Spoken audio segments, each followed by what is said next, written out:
आज हम हाजिर हैं क्लास 10th यानी मैट्रिक के बोर्ड में पूछे जाने वाले अति लघु उत्तरीय क्वेश्चंस को लेकर, जिसको कि इस बार के बोर्ड में आने की पूरी संभावना है। तो बने रहिए मेरे साथ। मेरा नाम है अभिनव प्रेम कुमार। यदि अभी तक आप मेरे चैनल को सब्सक्राइब नहीं किए हैं तो प्लीज आप आंसर की वगैरह के लिए आप मेरा चैनल सब्सक्राइब कर लें, ताकि आपको सबसे पहले नोटिफिकेशन मिल सके। तो देखते हैं हम लोग का पहला क्वेश्चन क्या है। कहता है कि संख्याओं 4 पे पावर n पर विचार कीजिए जहां n एक प्राकृतिक संख्या है। जांच कीजिए कि क्या n का कोई ऐसा मान जिसके लिए 4 पे पावर n अंक शून्य पर समाप्त होती है। तो देखिए हम लोग जानते हैं कि कोई भी संख्या 4 पे पावर n होने पर n का किसी भी मान के लिए तभी जीरो पर समाप्त होगा जब उसके अभाज्य गुणनखंड में 2 और 5 हो। लेकिन यहां देख रहे हैं कि 2 गुना 2 पे पावर n है, 2 गुना 2 पे पावर n है, तो ये क्या होगा, ये शून्य पर समाप्त नहीं होगा। लिखेंगे हम जानते हैं कि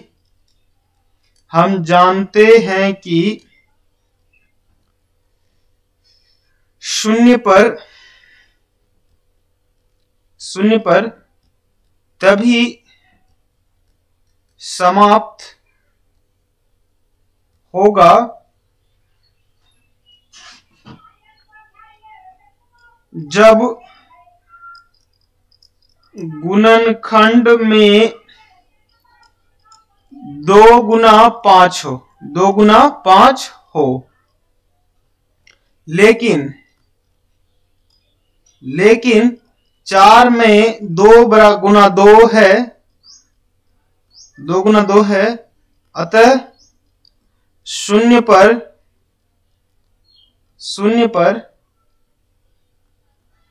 समाप्त ये नहीं है कुछ, समाप्त नहीं होगा। अब इसको सैद्धांतिक रूप से भी आप लोग देखिए, 4 पे पावर 1, 4 पे पावर 2, 4 पे पावर 3, 4 पे पावर 4, 4 पे पावर 5, ये 5 है पावर। तो देखिए क्या है, 4 पे पावर 1 का मतलब 4, 4 पे पावर 2 का मतलब 16, 4 पे पावर 3 का मतलब 64, 4 चौक 16 चौक 64, फिर 5 लेंगे तो क्या आ जाएगा, 4 5 24 के शून्य, एक सेकंड ऐसे देखिए, 4 चौक 16, 64 गुना 4 करेंगे कितना आ जाएगा, 4 चौक 16 6, बाकी 1 और 4 1 5। देखिए सॉरी, 4 चौक 6 बाकी 1, 6 चौक 24 1 25, फिर से 256 आने लगा। तो देखिए ये 6 था, फिर से लौट के 6 आने लगा, इसलिए ये जो 4 पे पावर n है शून्य पर समाप्त नहीं होगा।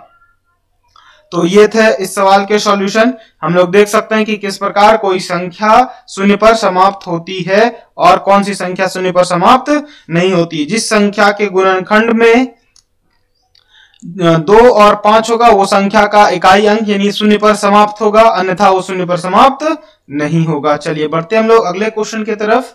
अगला क्वेश्चन कहता है अभाज्य गुणनखंड विधि द्वारा 96 और 104 का HCF ज्ञात कीजिए, फिर इसका LCM ज्ञात कीजिए। देखिए 94 है, इधर हम लोग इसको खंडन करते हैं। क्या करते हैं, खंडन करते हैं। 2 से 4 दूना 8, एक 14 हुआ 7।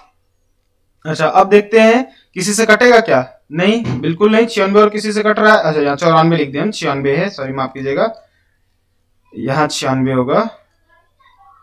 चलिए 2 से देखते हैं, पहले 4 दूना 8 और एक 16 हुआ, 8 दूना 16, फिर 2 से 24, फिर 2 से 12,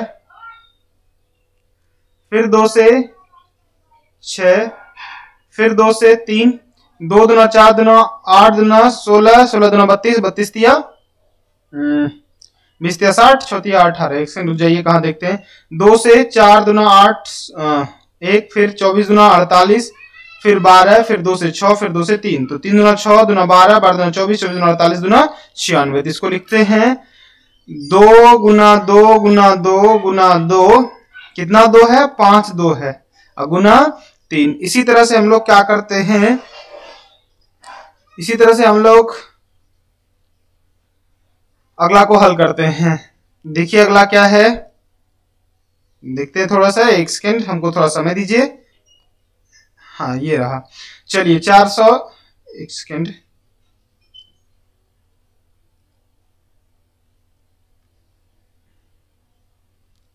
माफ कीजिएगा थोड़ा सा ये पेन सेटअप नहीं हो पा रहा है। हाँ, तो अब देखिए 404 को करते हैं, इसको 404 को, तो 2 से 2 0 2, फिर 2 से 101, फिर कितना से कटेगा भाई 101, देखिए 1 1 2 हो जाता है, और कहीं कोई कट रहा है क्या? 2 से 2, ठीक, फिर 2 से 1 0 1, 101 तो किसी से नहीं कट रहा है। चलिए, तो ये क्या हो जाएगा 404 के लिए 2 गुना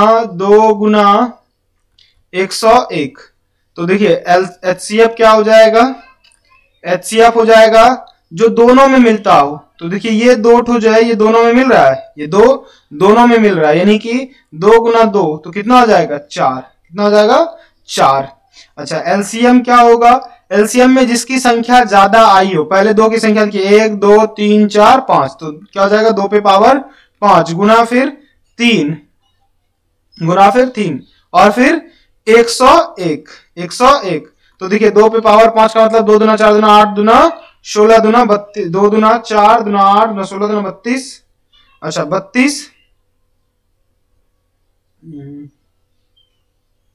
32 और गुना 3, आप इसको करके हमको जरूर बताइएगा कि कितना होगा, यानी कि ये 96 हो जाएगा, 96 गुना 101, इसको कौन गुना करके हमको जरूर बताइएगा कि कितना इसका आंसर होगा। चलिए बढ़ते हम लोग अगले क्वेश्चन की तरफ। कहता है HCF 306 657 बराबर 9 दिया है, LCM 306 657 का ज्ञात कीजिए। चलिए तो हम लोग यहाँ देखिए LCM निकालते हैं, तो LCM बराबर होता है पहली संख्या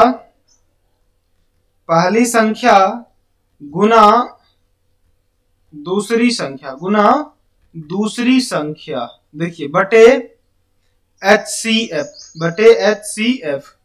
तो देखिए पहली संख्या कितना है 306, दूसरी संख्या कितना है 657 बटे HCF 9 से देखते हैं कौन सा कट रहा है, 9 तिया 27 और 9 चौक 36, यानी 34 गुना 657 जितना होगा वही इसका क्या होगा LCM कहलाएगा। तो ये आप कर लीजिएगा।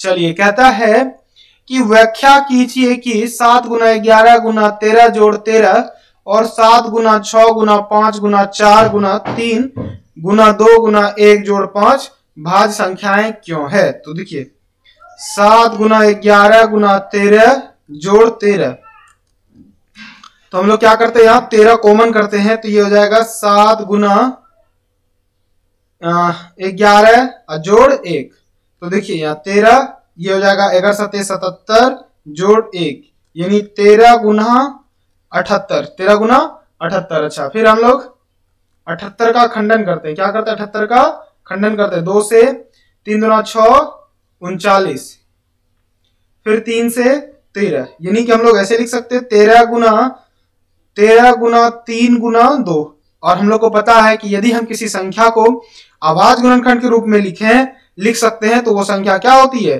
भाज्य होती है, इसलिए ये वाला क्या हो गया भाज्य हो गया। अब देखते हैं हम लोग दूसरा लेके, दूसरा देखिए 7 गुना 6 गुना 5 गुना 4 गुना 3 गुना 2 गुना 1 जोड़ 5, ठीक। अब क्या करते हैं हम लोग यहाँ पे 5 कॉमन करते हैं, क्या करते हैं 5, तो यहाँ 7 गुना 6 गुना 4 गुना 3 गुना 2 गुना 1 जोड़ 1, अच्छा ये 5 हो गया।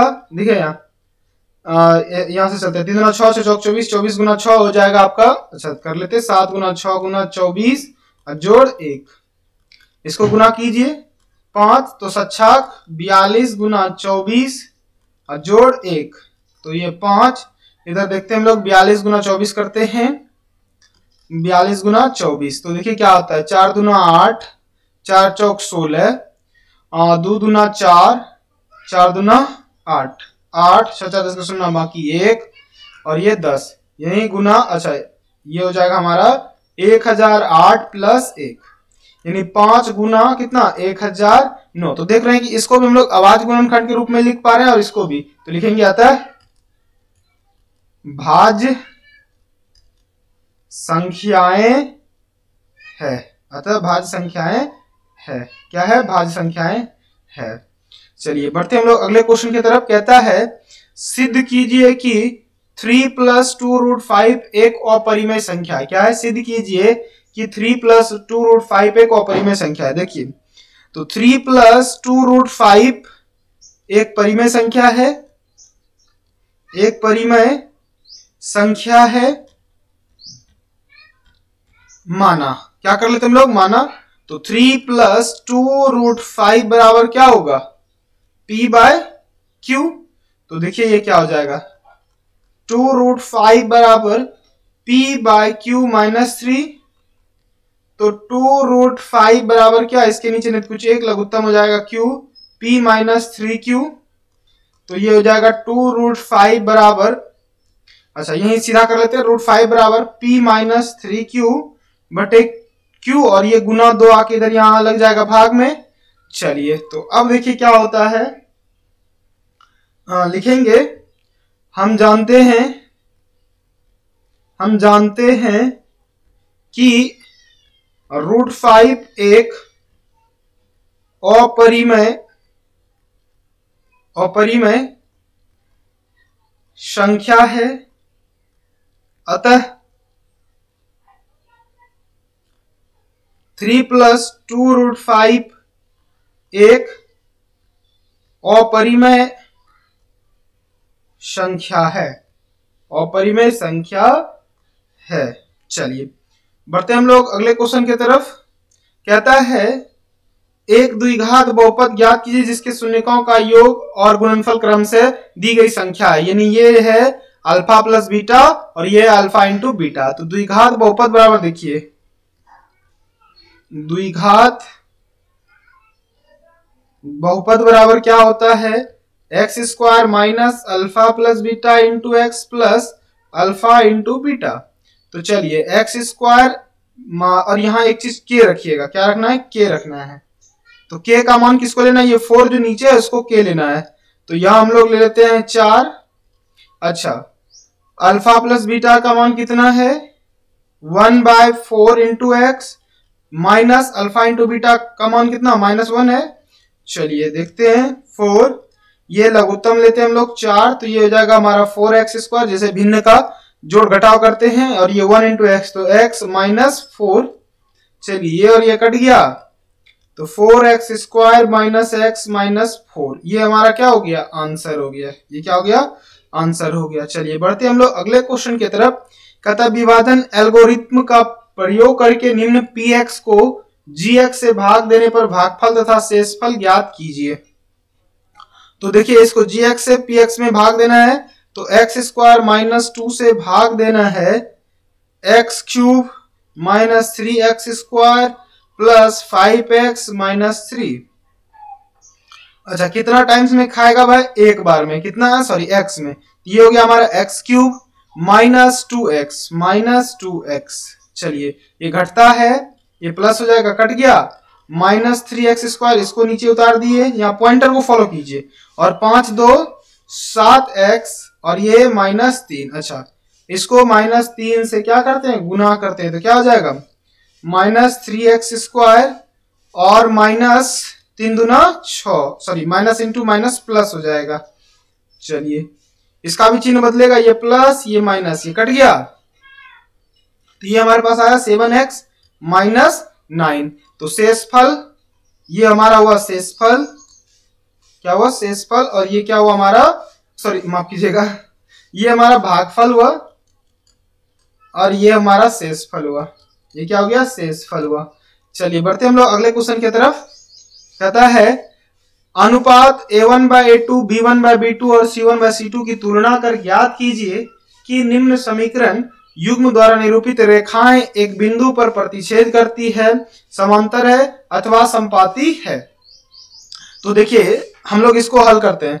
5/7 बराबर -4/6।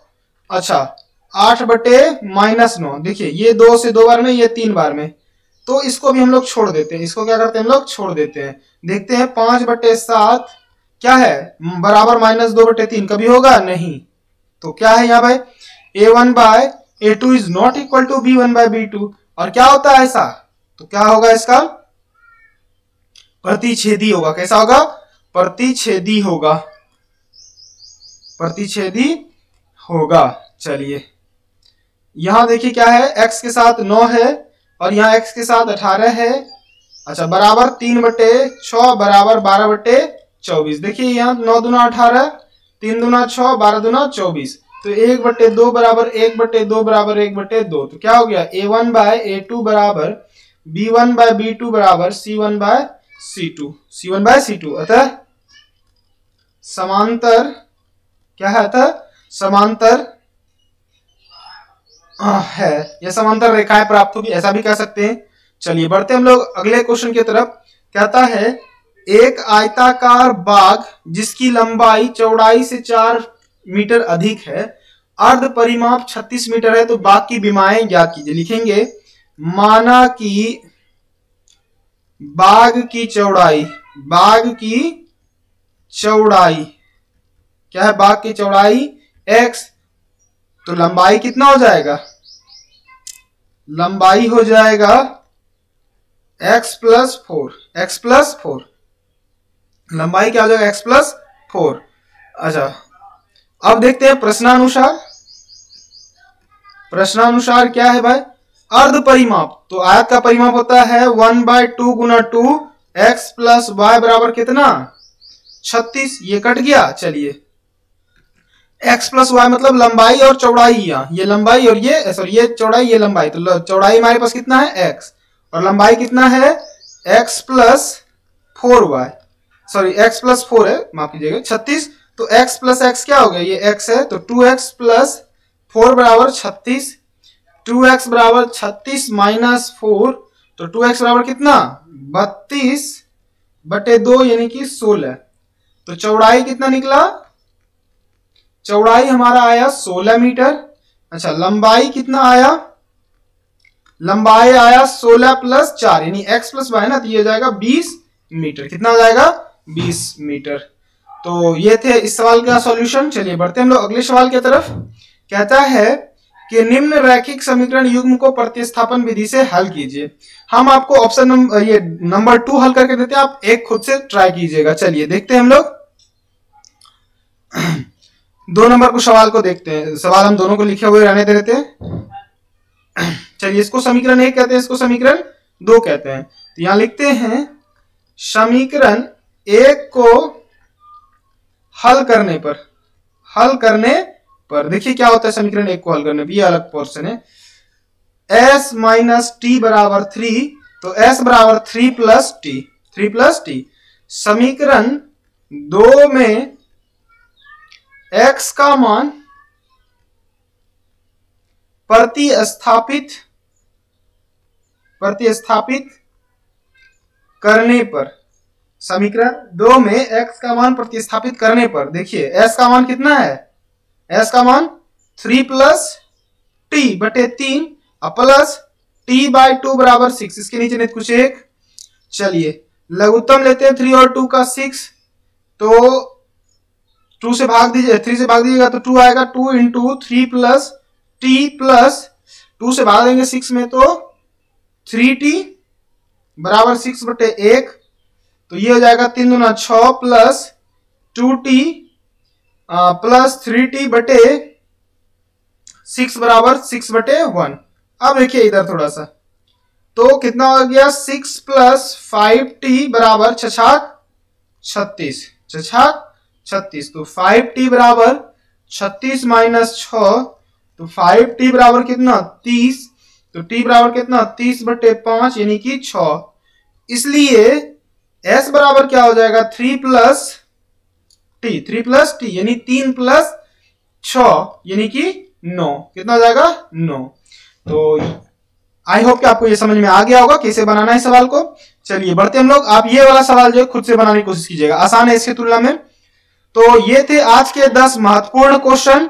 आई होप कि आपको ये अच्छा लगा होगा, आपको ये काफी सपोर्टिव रहेगा। आप इस वीडियो को 2-3 बार देखें ताकि जो एग्जाम में आए एक भी क्वेश्चन छूटे नहीं। बेस्ट ऑफ लक, बने रहिए मेरे साथ इसी तरह और मेरे चैनल को जरूर सब्सक्राइब कीजिए। बिहार बोर्ड से कोई भी जानकारी हो वो आपको सबसे पहले मिल जाएगी। धन्यवाद।